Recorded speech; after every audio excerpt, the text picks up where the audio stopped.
Hi, my name is Charles Collier Jr. I am a grad student at the local university, and I recently got the opportunity to work with Arnold Penzias and Robert Wilson on their radio telescope experiment. Initially, I started out with Penzias. He joined he joined Bell Labs after they had built this giant antenna that was initially used for the same thing that he's using it for, which is just mapping out radio signals, being able to send signals across the world or across the universe at like long distances. Eventually, that was replaced with the Telstar satellite, and the transponders ended up making that antenna obsolete. Um, anyway, moving on. So along came Penzias. When that time came for the antenna to just be open to anybody, Penzias was the first to grab claim to it. And then along came Robert Wilson, since they were studying the same thing. They using masers to study radio signals being bounced throughout the universe. They decided to use the antenna and do it on a larger scale. Um, my task as the grad student was to solely just well, initially it was just to start learning more information on what we were planning on doing for this experiment. So I had to gain knowledge on radio signals. I studied the universe just a little bit, just anything that I could just to get a little edge or get an idea of what was going on. And then once I got my foot in the door, they decided to give me more tasks as far as like helping set up, making sure that everything was correct, all that good stuff. And then when the day came for the experiment, my task was to identify any disturbances in the experiment as far as like any noises that I heard that I could detect that were out of the norm or something.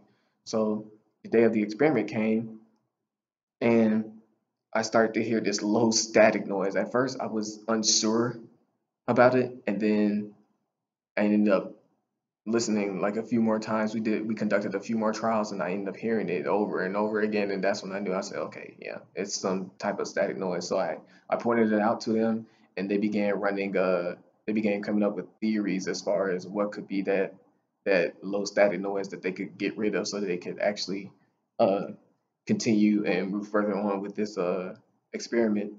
They tried cleaning out the antenna because the antenna had a lot of pigeons that lived inside it since the antenna wasn't being used. So they cleaned it out, replaced all plates and all that were in the antenna that were damaged or stuff, and that didn't work. I still could hear static noise. They even turned the antenna to New York City and tried to see if there was an interference coming from there, and they couldn't find an urban disturbance. So eventually, it came to a point where none of the ideas or any theory that we came up with were plausible for why we could hear a static noise. So they ended up coming in contact with a guy at Princeton University at the time. His name is uh, Robert Dick. Yeah. So Robert Dick ended up helping us identify a theory. He had this idea that the Big Bang theory was the leading cause for that low level static noise that we were hearing.